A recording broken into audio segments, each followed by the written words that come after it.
Assalamualaikum warahmatullahi wabarakatuh. Bersama saya Bambang Sadono di channel Inspirasi Jawa Tengah. Mudah-mudahan channel ini bisa memberi inspirasi, memberi motivasi, edukasi, informasi. Syukur kalau ada persoalan bisa memberi solusi. Kali ini saya akan bertemu para tokoh-tokoh ya tidak muda tapi juga tidak tua, jadi ya kalau bahasa Bluranya kemampu itu ya, tengah-tengah.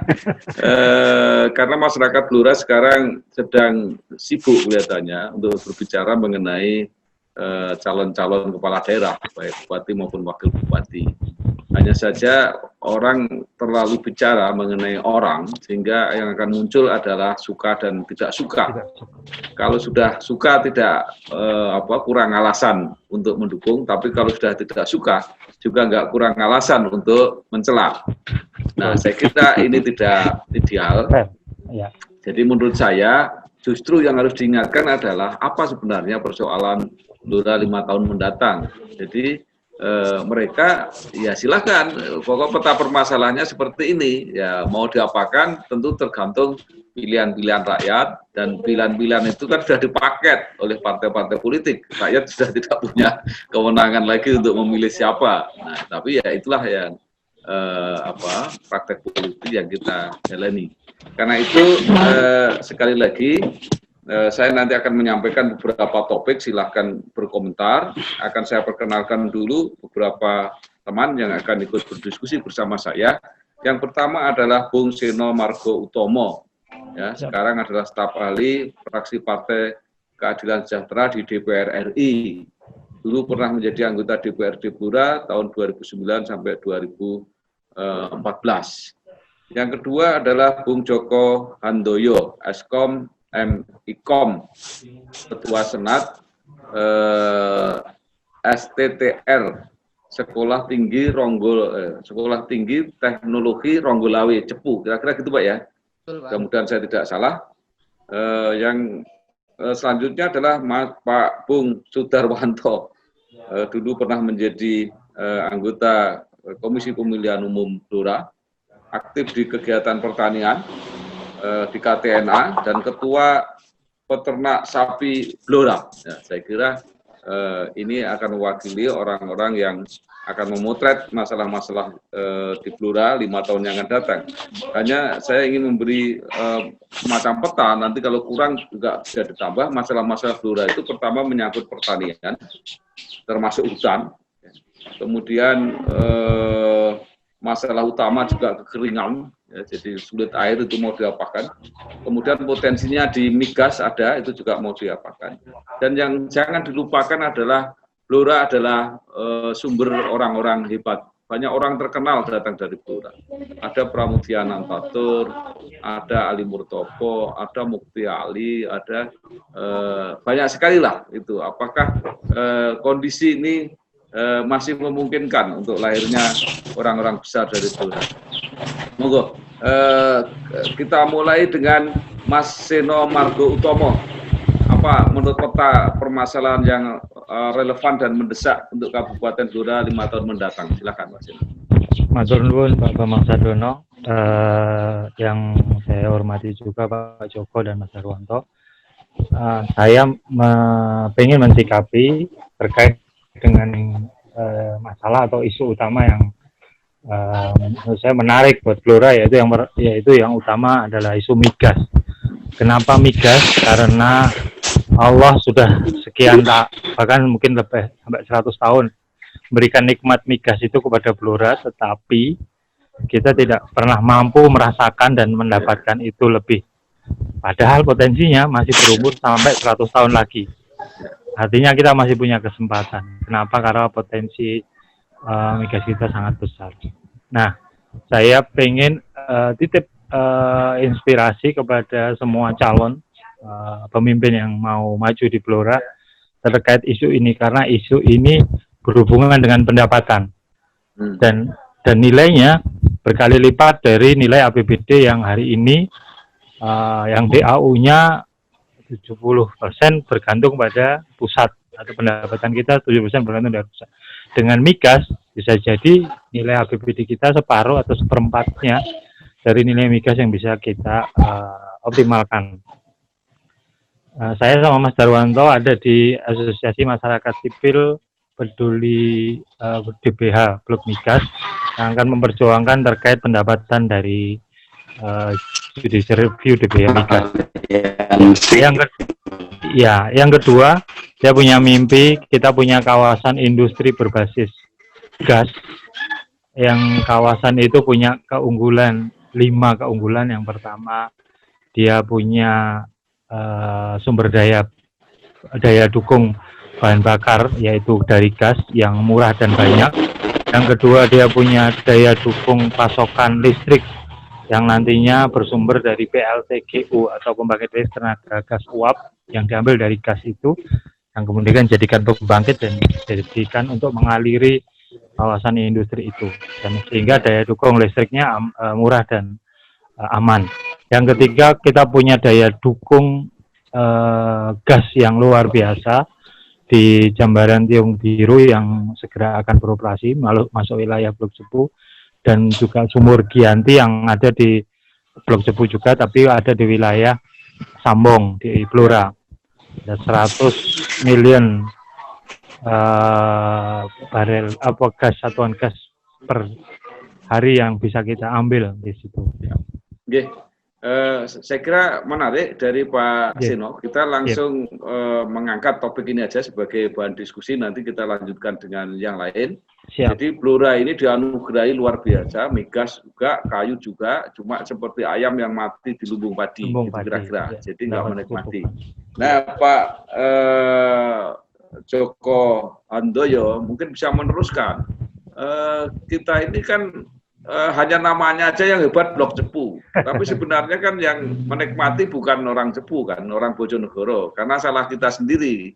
Dulu suka marah-marah sama Exxon ya, akhirnya Exxon boyong pindah ke Bojonegoro ya, kemudian dibor tidak dari Cepu tapi dari Bojonegoro, padahal undang-undangnya mengatakan bahwa pembagian itu berdasarkan mulut bor. Nah, sekarang perjuangan berat adalah bagaimana mengubah undang-undang itu. Jadi tugas Bupati yang akan datang sudah kelihatan siapa yang mampu untuk menambah penghasilan lewat migas ini dan mampu untuk menggerakkan perubahan undang-undang. Monggo Pak Joko Handoyo, silakan. Terima kasih Pak Bambang Sadono. Mungkin suaranya kedengaran ya? Kedengaran, Insya Allah kedengaran. Yang pertama itu kalau permasalahan migas, karena memang saya berada di ring 1 Pak Bambang. Jadi kampus itu ya sebelahnya ya 0 kilometernya Pertamina. Jadi memang saya akui, memang harapan terbesar masyarakat itu adalah kita dapat ya dana bagi hasil lah. Nah, terus kenyataannya kan seperti ini. Terus dari kenyataan seperti ini apa yang harus dilakukan?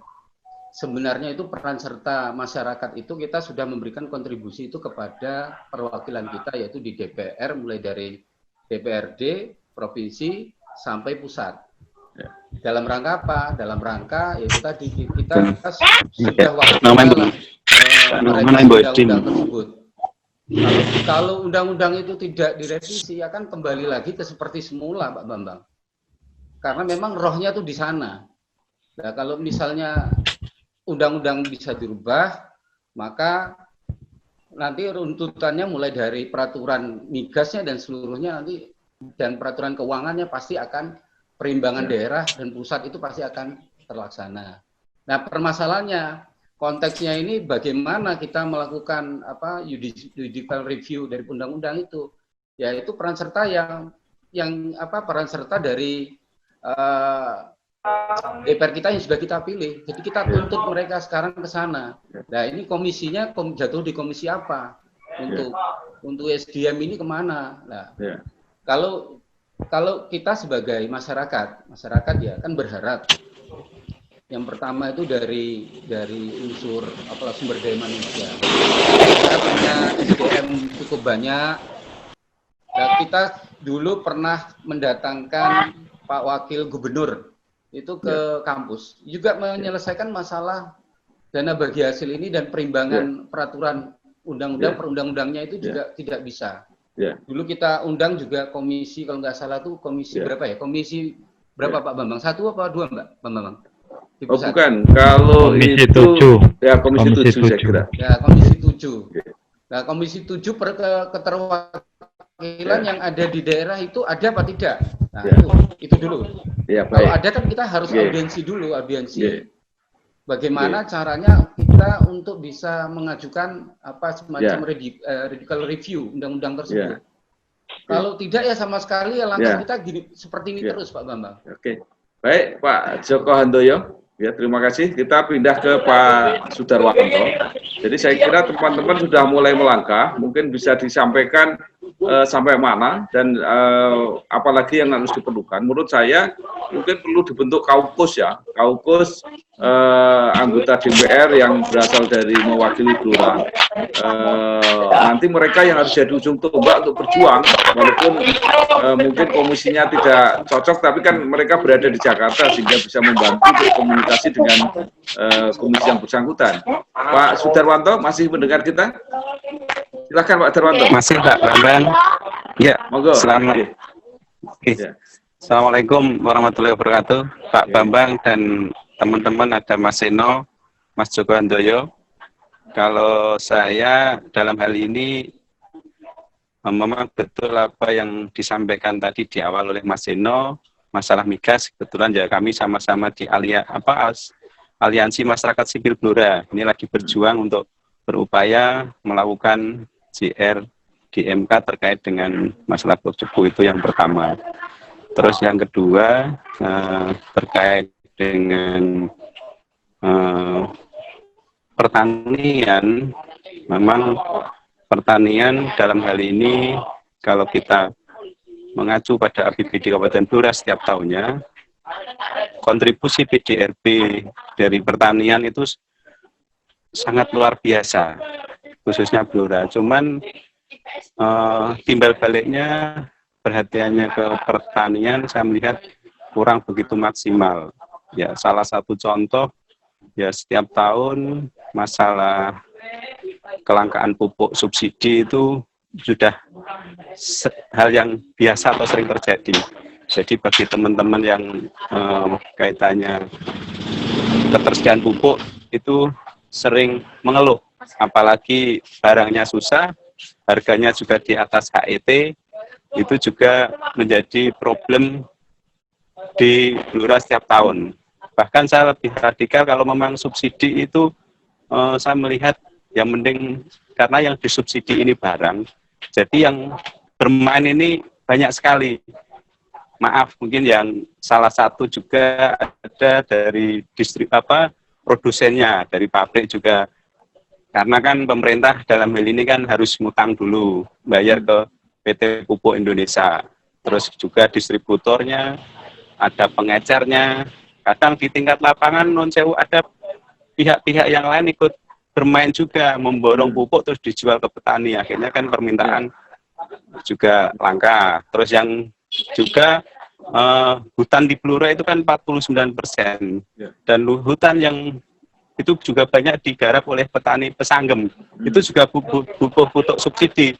Tapi itu tidak dimasukkan dalam usulan pupuk subsidi. Nah, ini juga menjadi problem juga. Nah, ini terkait pertanian.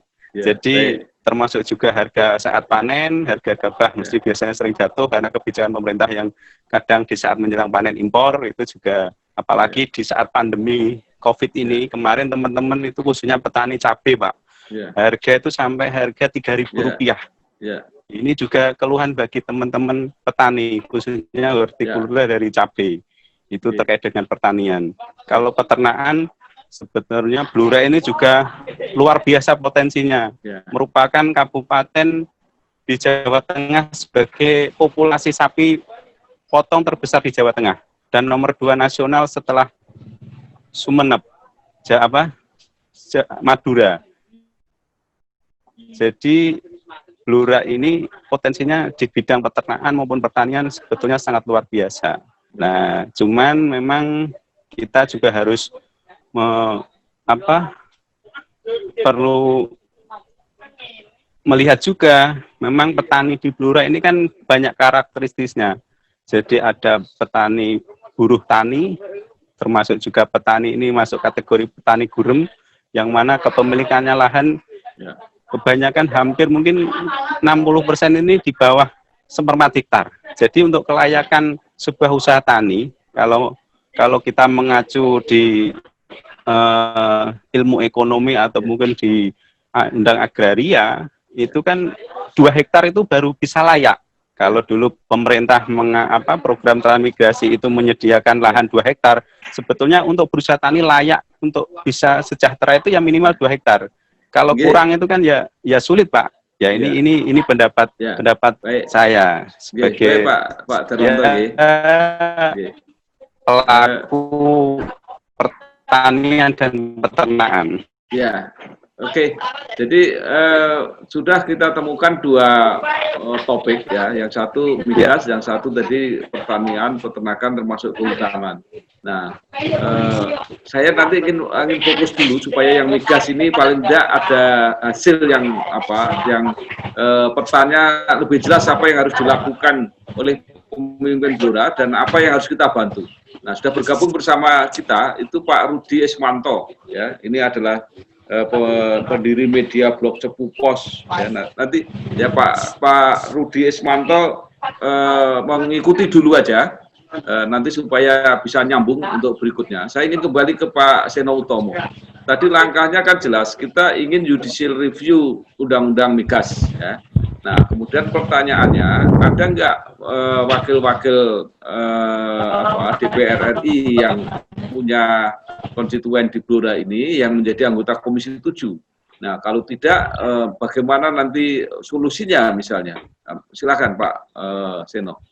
Matur nuwun, Pak Bambang. Jadi langkah yang sudah kami susun, rencana tentang aliansi terkait usaha JR ke Mahkamah Agung, Mahkamah Konstitusi, itu terkait dengan Undang-Undang Perimbangan Keuangan, bukan Undang-Undang Migas. Oh, Nah, yang mengatur itu di Undang-Undang Perimbangan terkait dengan dana bagi hasil. Nah, di Komisi 7, terkait dengan anggota kita yang dari Dapil, itu tidak ada yang ada di baik dari Blora, Rembang maupun Grobogan dan Pati, ya, nggak ada yang di DPR RI, di Komisi 7 nggak ada. Terus menurut kami usaha JR itu sesungguhnya boleh dilakukan oleh seorang warga Blora sendiri, atau dalam bentuk aliansi atau dalam bentuk kelompok. Ya, nah, jadi saya, Pak Seno Utomo, kalau gitu sasarannya bukan bidang migas, tetapi justru di keuangan kan itu, di Menteri Keuangan itu sasarannya. Iya. Dan ini memang kalau prosedurnya untuk JR itu ya teman-teman yang ngerti hukum itu prosedurnya. Tapi kalau prosedur politiknya itu kan kita harus mencari dukungan ya di DPR-nya itu. Pasti harus ada dukungan, kalau enggak akan sulit. Jadi boleh. Jadi pengalaman saya di DPR, Undang-Undang Migas termasuk Undang-Undang Perimbangan Keuangan Besar Daerah itu, Undang-Undang Perimbangan itu tahun 2004 dan sudah masuk revisi di periode DPR yang lalu untuk masuk legislasi nasional dan sampai sekarang belum disinggung, baru dibuka, draft terbarunya juga belum ada bertahun. Dan ini banyak undang-undang lain yang mendesak. Menurut saya jauh lebih cepat melakukan JR karena lobby politik sudah dilakukan sejak lama, sejak oleh Pak Bupati dan beliau bilang sudah mentok itu. Kecuali nggak tahu ganti menteri juga sudah ada tapi nggak ada pengaruhnya. Menurut saya upaya legal saja sebagai upaya terakhir. Jadi apa masalahnya sekarang?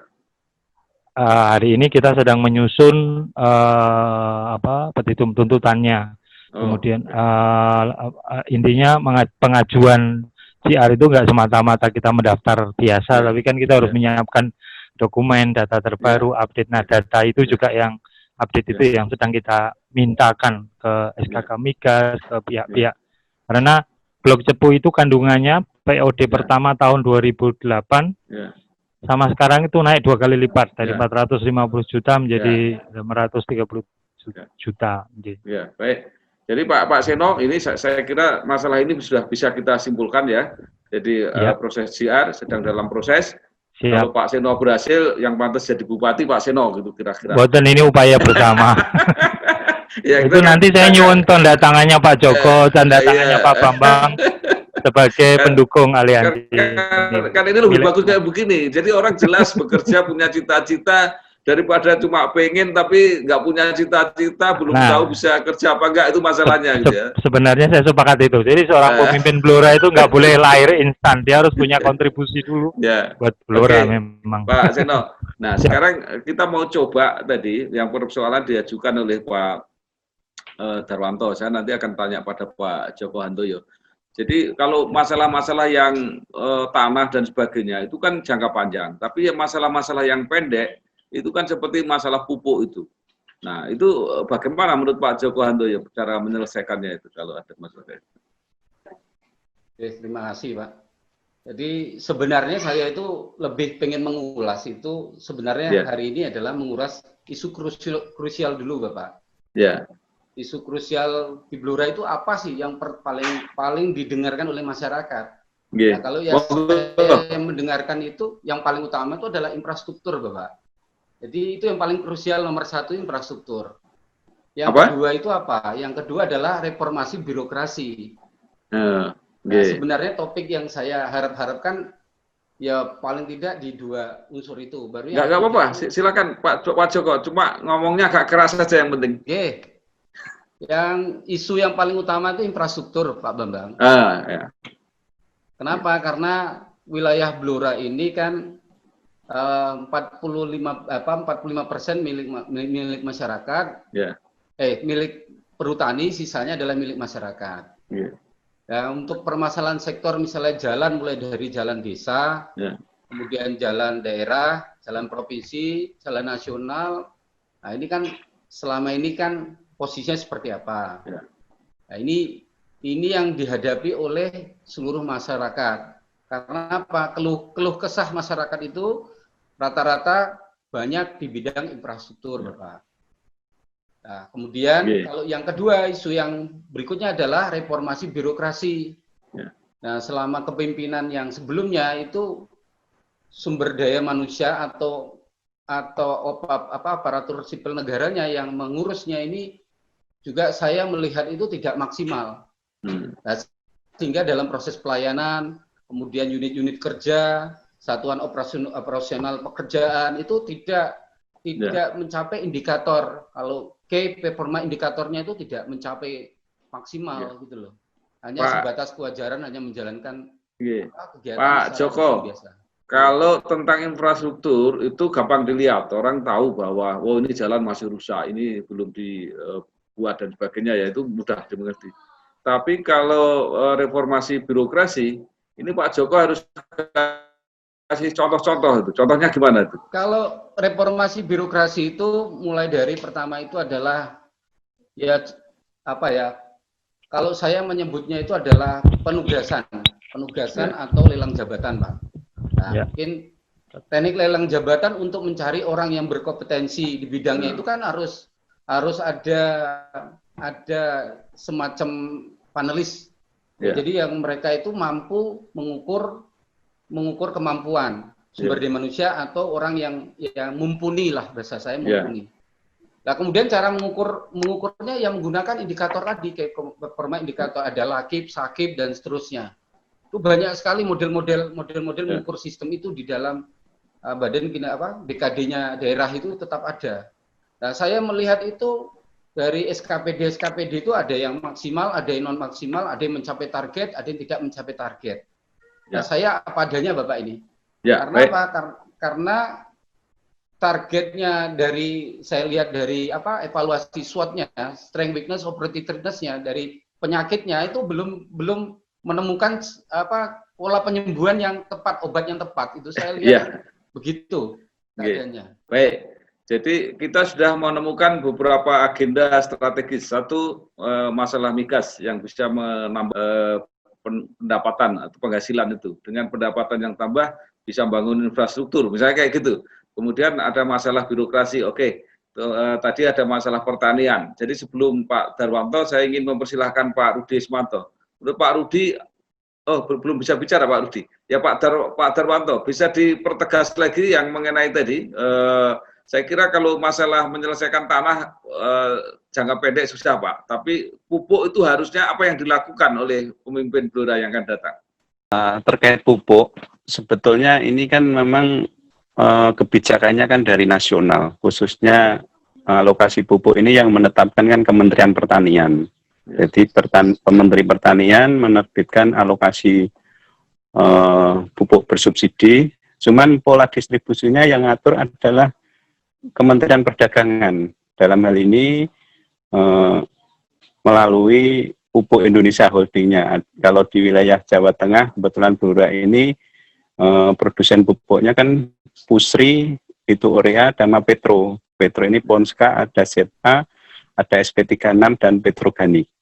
Ini kaitannya pupuk subsidi.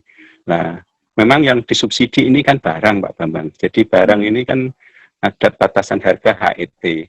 Ternyata kadang di tingkat lapangan pengecer itu kan sebetulnya dalam hal ini Gubernur Jawa Tengah Pak Ganjar itu di tahun 2015 kalau enggak 16 itu kan meluncurkan pertama kali kartu tani. Nah, kartu tani itu pertama kali di Kabupaten Batang. Terus akhirnya sampai sekarang 2016 dan yang ini sudah yang 2020 malah sudah diadopsi oleh Kementerian Pertanian. Jadi kartu tani ini sebagai syarat untuk menebus alokasi pupuk subsidi. Jadi pupuk subsidi ini yang bisa menikmati adalah petani yang punya lahan maksimal 2 hektar ke bawah. Jadi petani yang di atas kepemilikannya 2 hektar itu sebetulnya nggak boleh menikmati pupuk bersubsidi. Tetapi prakteknya kan nuwun sewu kadang di lapangan itu nggak bisa semudah itu. Selama ada uang datang ke pengecer beli pupuk kan begitu. Saya sebetulnya untuk mengantisipasi meminimalisir penyimpangan kaitannya proses pembelian pupuk subsidi itu sebetulnya pakai kartu tani.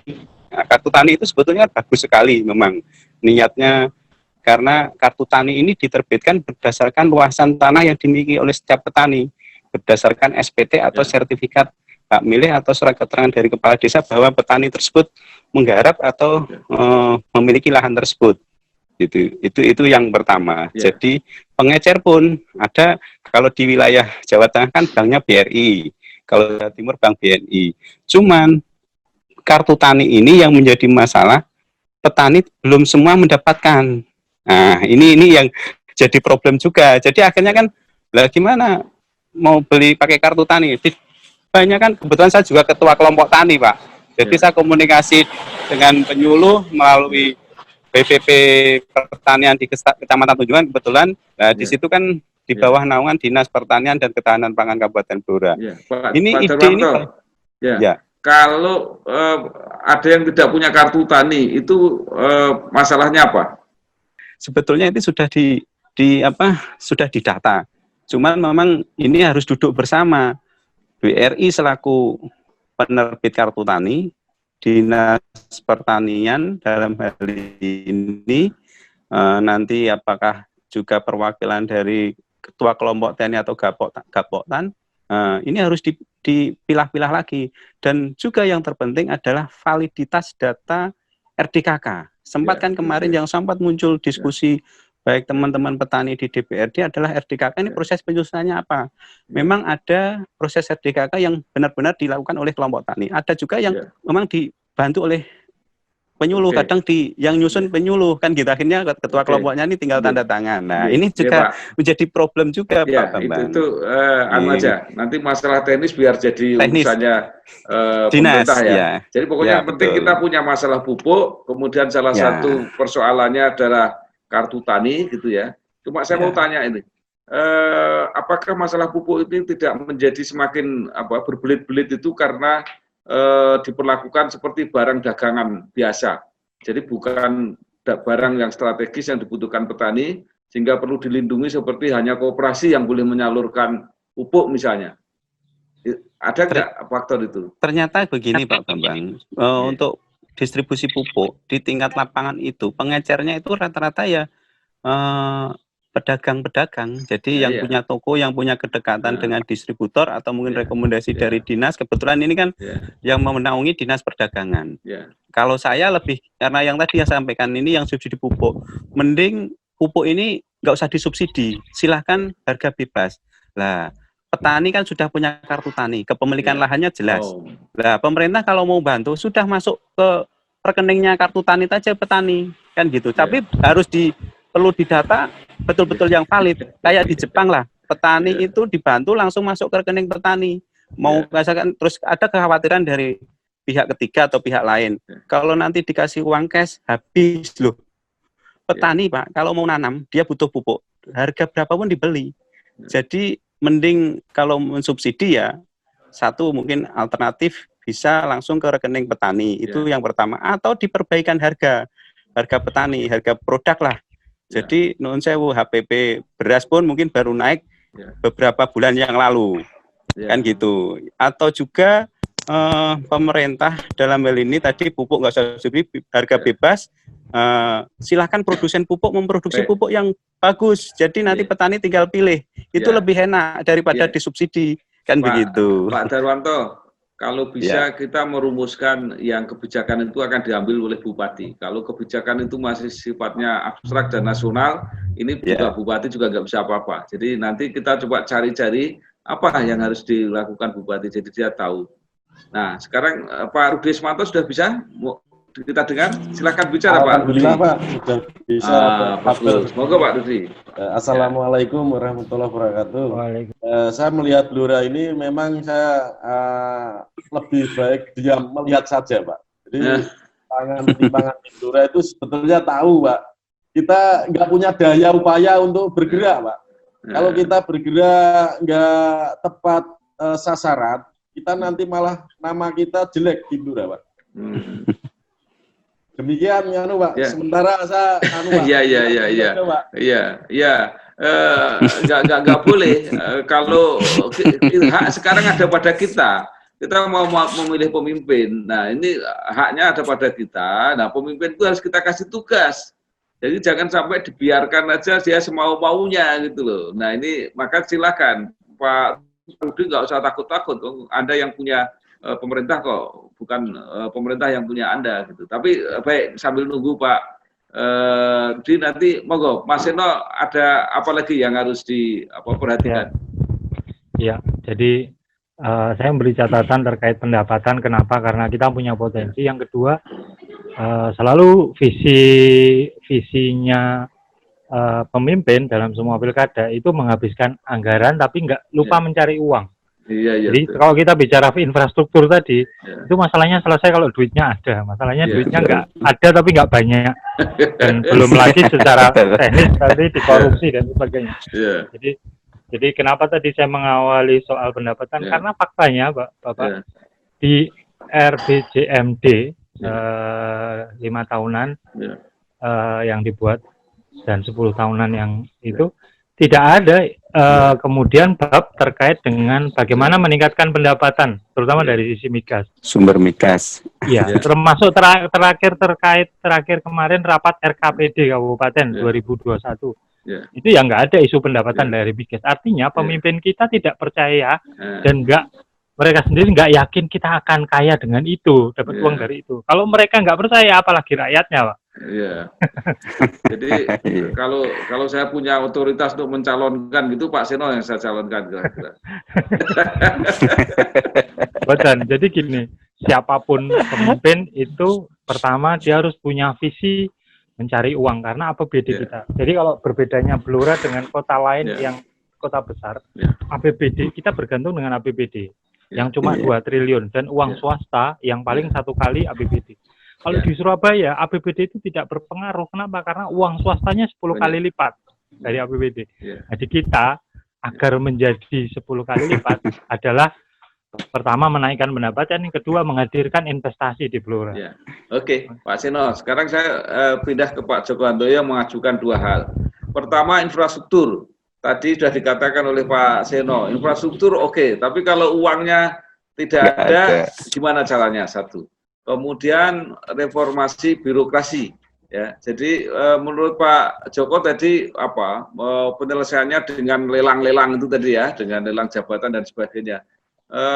Apakah selama ini pendekatan itu tidak digunakan? Artinya apakah pendekatan-pendekatan ya siapa yang dekat yang dipilih gitu atau gimana? Monggo Pak Joko. Terima kasih Pak Bambang. Pertama itu kalau kita ngomong dana bagi hasil migas itu seperti bicara ngomong buah si malakama, Pak.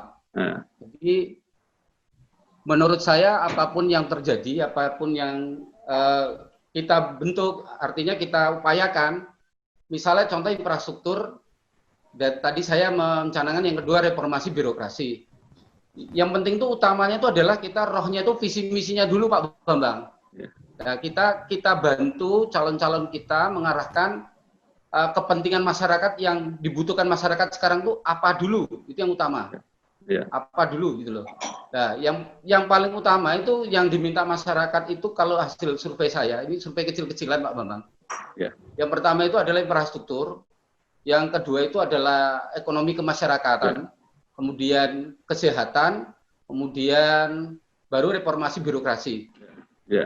Artinya begini Pak Bambang, misalnya kita DBH-nya kan berharap dari migas tapi tidak tercapai banyak dari migas. Nah, kita cari peluang yang lain.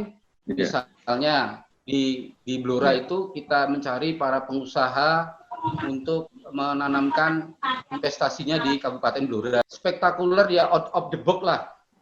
Jadi pemimpin itu tidak boleh hanya diam saja, tapi harus berupaya kalau perlu ya sebagai manajer, sebagai direktur, sebagai owner. Jadi semua dilakukan, apapun yang dilakukan untuk masyarakatnya. Kemudian dari infrastruktur, nah saya sudah menggunakan, nanti ada model, namanya adalah partisipan infrastruktur. Jadi di mana infrastruktur itu diawasi oleh satuan pengawasnya di pekerjaan umum, juga diawasi oleh masyarakat yang menggunakan nanti GPS, menggunakan alat ukur, kemudian tahap pengerjaan mulai dari pengerjaan sampai akhir pengerjaan itu diawasi. Kalau ada ketimpangan langsung diupload GPS-nya, lokasinya sekian. Nah, nanti maka akan ada feedback atau pengawasan langsung baik dari masyarakat maupun pengawas dari satuan pekerjaan umum. Nah, kalau duitnya sudah ada itu lebih sederhana. Artinya kalau tinggal ngecake itu lebih gampang gitu ya. Jadi saya kira tadi beberapa hal yang harus kita lakukan adalah bagaimana meningkatkan income antara lain melalui migas ya. Bagaimana kalau kita punya uang yang cukup, infrastruktur yang harus diperbaiki. Kemudian SDM itu juga harus diperbaiki.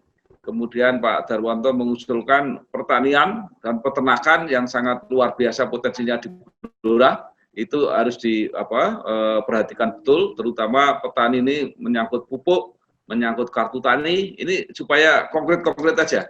Nanti kalau diskusi ini belum selesai, kita diskusi lagi. Jadi kepada mereka itu dipetakan konkret, masyarakat juga tahu bahwa ini loh, kalau kamu mau ngawasi pemimpinmu besok itu targetnya ini, kalau nggak tercapai ukuran berhasil dan gagalnya itu jelas gitu ya. Nah, sebelum saya berikan ke Pak Rudi, Pak Darwanto kalau mungkin mau nambah silakan. Terkait dengan potensi tadi biar ekonomi juga berjalan, apalagi dengan adanya dana desa. Setiap desa kan ada BUMDes, jadi BUMDes ini kan dibentuk, tetapi kenyataan juga di lapangan juga banyak yang kurang produktif, apalagi non sewu ada bantuan pemerintah yang non tunai itu sebetulnya yang melaksanakan kan itu e-warung. Nah, bagaimana e-warung ini bisa dikelola oleh BUMDes, kan bisa menaikkan potensi katakan perekonomian di tingkat desa tersebut. Apalagi non sewu sempat juga jadi ramai, ada supplier dimonopoli oleh pihak tertentu. Ini juga nggak pas. Akhirnya kan kadang barangnya dari luar daerah, kan di situ ada ketentuan barang pokok kan, beras, ada jagung atau sagu. Beras kan Blora sangat luar biasa. Kalau yang mengelola BUMDes bisa diambilkan dari petani atau kelompok tani di wilayah tersebut. Kan begitu, termasuk kacang tanahnya atau mungkin kacang hijaunya atau mungkin kebutuhan daging sapi. Jadi kan petani di Blora juga peternak. Jadi BUMDes yang mengelola ada nanti di kabupaten ada RPH bagus, potong. Jadi petani bagi bantuan pemerintah itu kan yang melola akhirnya kan BUMDes itu bisa meningkatkan perekonomian di wilayah tersebut. Tapi kalau dimonopoli oleh pihak tertentu kan akhirnya nggak pas juga Pak Bambang. Nah ini juga menjadi bahan PR ke depan. Kan begitu. Pak Darmanto, saya kira ini nambah lagi mengenai BUMDes. Mungkin diskusi pertama ini nggak tajam. Jadi kalau kita nanti malah bisa rumuskan, nanti akan seperti yang dikendaki Pak Joko Handoyo tadi. Inilah visi misi publik gitu kira-kira ya, dirumuskan nanti diserahkan. Saya kira bagus sekali itu dan kita relawan, tidak punya motivasi apa-apa, tidak punya kepentingan, nggak punya pamrih. Ini saya kira nanti bagus sekali kita pertajam lagi. Dan satu lagi Pak Bambang, tambahan Pak Bambang, terkait reformasi birokrasi kan di sini salah satunya di tingkat desa itu ada perangkat desa. Jadi kepala desa, perangkat desa itu kan sebetulnya mau dilaksanakan seleksinya waktu itu di tahun 2018 atau 19. Tetapi gara-gara itu ditunda sampai sekarang, itu kan akhirnya nggak jelas. Nah, ini juga menjadi COVID? Problem. Belum Pak, sebelum COVID. Karena waktu itu saya kurang tahu, ada surat edaran dari Sekda. Akhirnya proses itu sebenarnya sudah dilaksanakan oleh panitia di tingkat desa, tapi gara-gara surat Sekda akhirnya ditunda dalam batas yang tidak ditentukan sampai sekarang nggak jelas. Karena apa? Banyak desa yang perangkatnya tinggal 1, tinggal 2. Ini juga bagian pelayanan, Pak. Ini sudah implikasinya birokrasi di tingkat desa kan begitu. Itu betul yang disampaikan Mas Joko tadi, selain OPD juga yang non sewu. Ini eselon 2 banyak yang kosong, PLT kan gitu. Penyebabnya karena orang-orang hebat Blora nggak mau berbuat. Pak Darmanto di aja. Pak Rudi apalagi cuma ingin nonton aja. Jadi, gini Pak Bambang, non sewu. Kalau kita bergerak nanti dikira itu golek-golek terus kalau jadi ya itu yang menjadi repot juga Pak Bambang. Cuma dikira nggak apa-apa. Iya, tapi nggak yang ikhlas nggak masalah, dimarahin nggak masalah. Monggo Pak Rudi, sekarang sudah panas belum? Silakan terakhir. Ayo rasanya sudah mulai memanas. Pak Bambang, monggo silakan. Begini Pak, menurut saya yang terpenting itu masalah tentang pelayanan publik. Pencitraan seorang pemimpin Blora itu kalau pelayanannya publik itu baik, seperti urus KTP, KK, dan lain-lain. Seperti kayak sertifikat tanah itu banyak orang di bawah itu sertifikat kosong sampai 1 tahun baru muncul dan lain. Ini termasuk pelayanan publik, itu juga bagian dari bupati, Pak, seorang bupati. Pertama itu baru melangkah ke infrastruktur, reformasi birokrasi, menata ekonomi, sumber daya manusia, sumber daya alam, pertanian, BUMDes dan lain-lain itu mengikuti, Pak. Saya perizinan pelayanan publik. Oke, Pak Rudi Ismanto, mohon maaf, sayang sekali waktunya terbatas. Jadi kita nanti buka lagi untuk mempertajam ini yang lebih konkret. Ya, jadi Pak Rudi menambah pelayanan publik. Ya, nanti kita sudah tinggal mempertajam. Sudah ada income dari migas, ada peternakan, pertanian, infrastruktur, perbaikan sumber daya manusia. Pak Rudi Ismanto nambah dengan pelayanan publik. Dengan kurang dan lebihnya saya mengucapkan terima kasih partisipasi. Pak Seno mau ngomong? Coba. Mas Rudi. Saya Pak Rudi, Pak. Ya. Karena waktu itu saya juga di jurnalis Blog Cepu Pos, Pak. Tentang minyak dan subsidi. Saya selaku warga Blora menanyakan hasil migas yang ada di Cepu itu berapa? Kemudiannya bagaimana, PKBL bagaimana? Ini semua Pak. Jadi Pak Rudi, kadang merasa nggak bisa berkutik apa Pak. Itu sudah termasuk tadi, termasuk agenda yang kira-kira langkahnya sudah kelihatan, tinggal nanti kita perdalam lagi lebih konkret supaya itu nanti jadi pedoman pemimpin Blora yang baru. Saya kira ini sekali lagi terima kasih Pak Seno Utomo, terima kasih Pak Joko Handoyo, terima kasih Pak Sudarwanto. Terima kasih Pak Rudi Ismanto. Mungkin kapan-kapan kita ketemu untuk berdiskusi lagi. Jangan bosan-bosan untuk memantau channel Inspirasi Jawa Tengah. Matur nuwun. Wassalamualaikum warahmatullahi wabarakatuh. Waalaikumsalam. Waalaikumsalam warahmatullahi wabarakatuh.